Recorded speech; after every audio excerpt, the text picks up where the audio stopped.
Madame, Monsieur, bonsoir. Bienvenue sur le plateau télévisé de la 42e édition de l'Olympiade des métiers d'Auvergne. Aujourd'hui, comme invité, nous allons recevoir Madame Odette Troquette, qui est libraire et déléguée de l'Association des libraires indépendants en région Auvergne. Est-ce qu'un libraire gagne bien sa vie? Ça dépend. Vous avez des libraires qui ont des librairies assez importantes et qui, en tant que chef d'entreprise, gagnent bien leur vie. Vous avez également des libraires qui sont salariés et ils ont un salaire, disons, tout à fait classique. Mais on dirait que les libraires sont des gens de passion et bien souvent, ils font leur métier même s'ils ne gagnent pas très bien leur vie. Les personnes qui souhaitent faire ce métier sont des personnes déjà qui aiment le livre et qui aiment surtout transmettre. Le libraire a une place fondamentale dans la chaîne du livre. Quel est votre rôle ici? Alors, mon rôle, je coordonne une association qui s'appelle le Damier, qui regroupe une cinquantaine d'entreprises qui travaillent soit dans le secteur de la musique, soit dans le secteur de l'audiovisuel. Donc en fait, la raison de ma présence sur les Olympiades, c'est l'organisation de ce plateau télé, qui a été mis en place par des adhérents de mon association qui font de l'animation, qui font des prestations techniques dans l'audiovisuel, mais également au niveau de la sonorisation, d'installation, de lumière. Pourquoi l'association a-t-elle été créée? Alors, l'objectif de cette association, c'était d'abord de regrouper un peu tous ces professionnels, parce qu'il y a de nombreuses entreprises en Auvergne qui œuvrent dans ces deux champs, donc musique et audiovisuel. Donc l'idée, c'était de les regrouper pour les fédérer, les promouvoir aussi sur le territoire, mais également en dehors du territoire auvergnat. Et puis les aider à monter des projets collaboratifs entre eux, de façon à ce que les compétences de la vidéo, les compétences de la musique, les compétences techniques puissent se mélanger pour créer des projets innovants. Bonjour et bienvenue sur ce plateau télé. Quelles sont les qualités qu'il faut pour exercer ce métier? Il faut de la patience. On s'occupe de collection et donc il faut avoir la patience d'examiner chaque objet précisément et d'inventorier précisément les objets. Une deuxième, c'est la curiosité, bien entendu, parce qu'on se retrouve sur des œuvres très différentes et il faut être capable de s'intéresser à chaque œuvre, de trouver l'œuvre de trouver le caractère unique de chaque œuvre. Qu'est-ce qui vous a donné envie de faire ce métier? C'est pas venu tout de suite. À l'origine, j'hésitais entre l'histoire et l'astrophysique, pour vous dire, quand j'étais au lycée, quand j'étais à votre place. En fait, j'étais pas assez bonne en maths, donc l'astrophysique s'est vite avéré être impossible. Et finalement, l'histoire, pour moi, le patrimoine, travailler avec les objets, c'est en quelque sorte toucher l'histoire du doigt. C'est-à-dire, ce sont des objets c'est une trace matérielle de l'histoire. Déjà, la scène nationale présente plein d'opportunités de travail dans différents secteurs. Que ça soit, dans notre cas, c'est la technique. Il y a dans le secteur administratif, il y a pas mal d'emplois aussi dans le domaine de la culture. Et du coup, on vient présenter tout ça ici. Là. Les études que vous avez fait pour arriver à ce métier? Alors, avant, c'était un métier qu'on rejoignait par opportunité, par passion.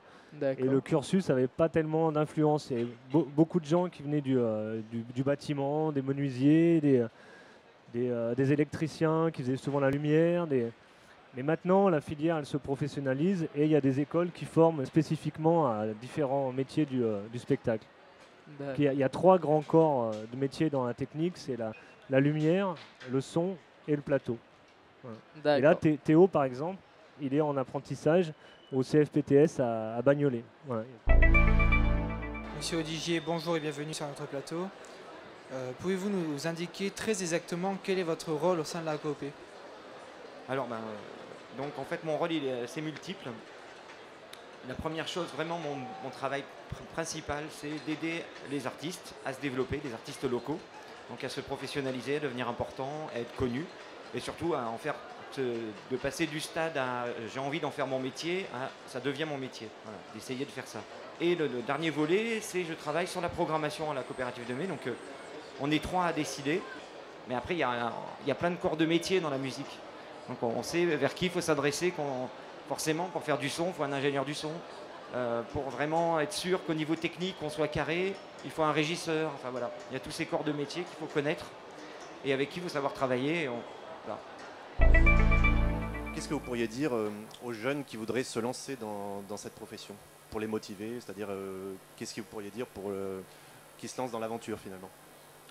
Je crois qu'avant tout, ce sont des métiers de passion. Donc, quelqu'un qui se lance dans ce type de métier doit avoir vraiment envie. On ne choisit pas la mosaïque ou le vitrail comme ça par hasard. On a d'abord une passion pour la matière, pour le travail manuel. Après, il existe des écoles aujourd'hui qui forment à ces métiers-là. Sur la création, où piochez-vous toute votre inspiration?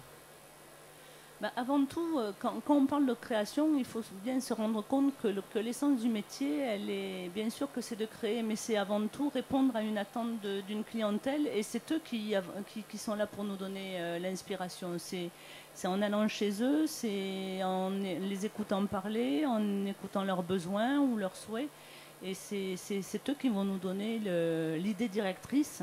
Et après, tout est source d'inspiration.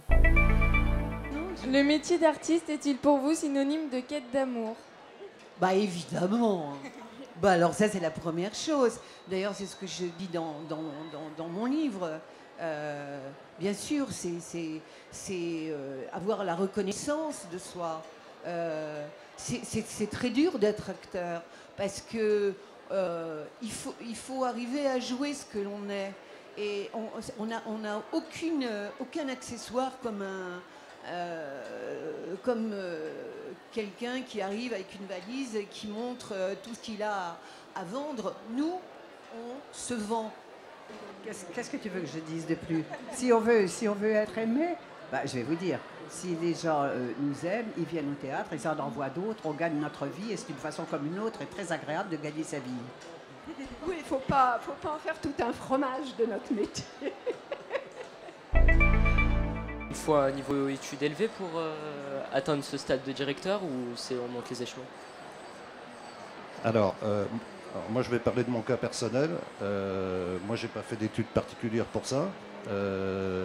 J'ai été nommé directeur technique il y a 6 ans, je crois, 7 ans. Avant j'étais régisseur général.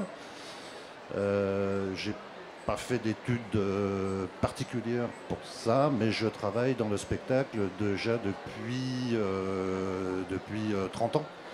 Niveau horaire, tout comme ça, ça se passe comment en fait? On travaille dans le spectacle, donc le spectacle, ça a lieu, les spectacles ils ont lieu le soir, ils ont lieu le samedi, donc c'est un métier où il faut être très disponible. Nous, on peut faire des semaines de 48 heures. C'est-à-dire qu'on analyse le temps de travail, on répartit ça sur l'année. Pour prendre un exemple, notre régisseur principal qui arrive à avoir pratiquement 12 semaines de vacances, parce que si on calcule bien faire des semaines de 48 heures, quand on a fait 6 semaines de 48 heures, on a une semaine de congé. Bienvenue sur le plateau des Olympiades des métiers. Je m'appelle Claude et voici mon collègue Miguel. Bonjour. Et nous sommes élèves au lycée Vercingétorix de Romagna. Et nous sommes ici aujourd'hui pour nous informer sur les métiers. Et bonjour Monsieur Auvert, Monsieur Verne. Bonjour. Pourriez-vous nous présenter votre fonction, s'il vous plaît? Oui, je suis directeur du FRAC Auvergne. Donc le FRAC, c'est le Fonds régional d'art contemporain. En quoi consiste votre travail? Ça consiste à organiser des expositions d'art contemporain, c'est-à-dire des expositions avec des artistes qui peuvent être des artistes français, mais aussi des artistes qui travaillent un peu partout dans le monde. La deuxième activité principale qui est la nôtre, c'est une activité qui consiste à constituer une collection d'œuvres d'art. Donc chaque année, on achète des œuvres à des artistes de manière à créer une collection. On est une équipe de 7 personnes au total, et je crois qu'au sein de cette équipe, on vient tous d'horizons très différents, mais on est tous... le point commun qui nous relie tous, c'est vraiment cette passion pour l'art, pour les œuvres d'art. Est-ce aussi important que l'art quand les gens n'ont pas de travail? Ah, ça, c'est une question difficile. Est-ce que l'art a de l'importance dans une période de crise? Est-ce qu'on a envie d'aller voir de l'art quand on n'a pas de boulot, quand on s'en sort pas? Et est-ce que l'art a une utilité? C'est une question difficile. Je serais tenté de dire que ce sont deux domaines qui n'ont pas grand-chose à voir l'un avec l'autre. C'est-à-dire que les œuvres d'art, alors que ce soit des peintures, des sculptures, ou un album de musique, ou une pièce de théâtre, ou une chorégraphie, ou un film qu'on va voir au cinéma, ou une pièce de théâtre, les œuvres d'art, ou l'art en général, c'est quelque chose qui ne sert à rien.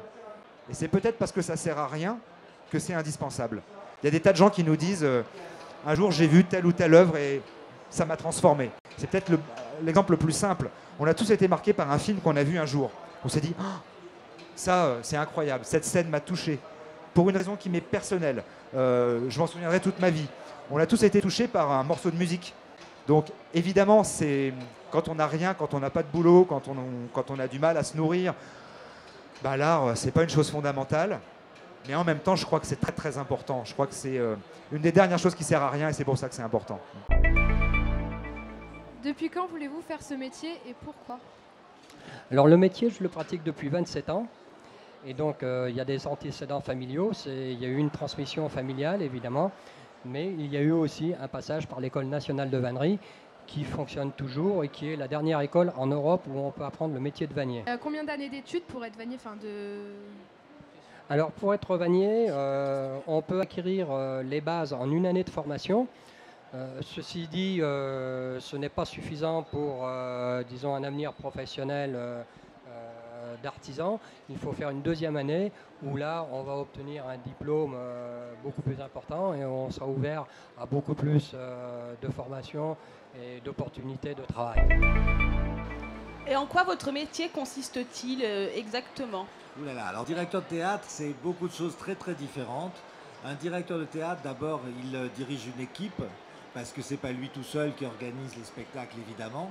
Donc il faut avoir une équipe avec soi, qu'on encadre et qu'on dirige, qu'on amène à réaliser le projet qu'on dessine. Dans un deuxième temps, il faut aussi porter un projet artistique, donc définir un projet artistique. Et ensuite, il y a tout le travail de relation avec les artistes, puisqu'il faut faire une programmation et il faut bâtir ce projet artistique en complicité avec les artistes pour que les publics puissent le recevoir. Donc en fait, ce qui est très très intéressant dans la fonction de directeur, c'est la diversité des missions. Est-ce qu'il est difficile de jouer la comédie? Oui, oui, c'est difficile. C'est vrai que c'est difficile parce que si je vous dis maintenant, allez, maintenant c'est la scène où tu pleures, vas-y. Bah c'est pas possible. Voilà, c'est pas possible. Donc ça, il faut pouvoir en une seconde être capable de se mettre dans cette situation-là et faire comme si tu la vivais pour de vrai. Et après s'arrêter, parce que c'était pour de faux. Et garder toute ta tête. Et en fait, si dans 10 minutes ou un quart d'heure, on te demande de le faire à nouveau, pouvoir le refaire encore. Donc c'est vrai que ça demande des qualités très particulières d'être acteur, de sensibilité, d'imagination, et puis d'imitation aussi. C'est pour ça que les cours sont très importants. Moi, je pense que c'est pas tout à fait un métier, être acteur. Je pense que c'est plutôt proche de la vocation, de la passion. C'est... moi j'ai plutôt l'habitude de dire, par exemple, soit aux jeunes, soit à leurs parents, lorsqu'ils me parlent de voir un jeune s'orienter vers un métier pour être acteur, c'est de dire, si tu ne peux pas imaginer ta vie sans faire ça, tu fais ça. Si en revanche, tu te rends compte que tu peux faire de la décoration, que tu peux faire de l'administration, que tu peux faire de l'accueil, que tu peux faire autre chose, fais autre chose. Parce que c'est un métier qui est très très dur quand même. Bienvenue aux Olympiades des métiers. Sur notre plateau de télévision, nous recevons aujourd'hui Monsieur Duvinage, dirigeant de la société Anaïs Productions. Nous sommes une société de production audiovisuelle située à Clermont-Ferrand. Nous faisons de la production audiovisuelle, c'est-à-dire que nous prenons en charge les projets vidéo des entreprises ou des collectivités. Donc il s'agit pour nous de proposer un produit fini, donc un film à nos clients. Donc ça va de l'étude de son besoin. Nous écrivons avec lui le scénario, le synopsis. Ensuite nous passons à la phase de production, la phase de réalisation du film, le tournage. Ensuite il y a une phase de post-production qui est le montage du film et le produit fini qui est qui est le film définitif. Tout d'abord, pouvez-vous présenter le métier que vous faites? Je suis chef d'orchestre. C'est un métier un peu particulier que beaucoup de personnes ne connaissent pas en profondeur, donc c'est normal. Mais voilà, je suis ici pour vous expliquer un peu. Si on veut devenir chef, il faut qu'on commence à étudier un peu la théorie de la musique. Donc on commence à étudier l'harmonie, la contrepoint, la fugue, finalement la composition. Et c'est seulement à ce moment-là, quand on connaît bien la façon pratique de la musique, ça veut dire jouer un instrument, le côté théorique, ça veut dire finalement la composition, qu'on commence à étudier la technique de direction d'orchestre. Qu'est-ce que vous conseillez aux jeunes qui veulent faire ce métier?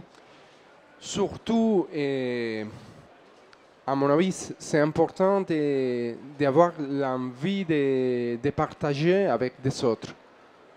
Parce que même si apparemment il s'agit de jouer un instrument, et laquelle chose semblerait que c'est une activité individuelle parce qu'on passe beaucoup d'heures avec l'instrument dans la chambre pour étudier, pour faire les rames, pour faire la technique. Finalement, le but, c'est de partager avec les autres la joie de faire la musique et de travailler tous ensemble. Je remercie aussi l'équipe technique qui est présente avec nous et notre réalisateur.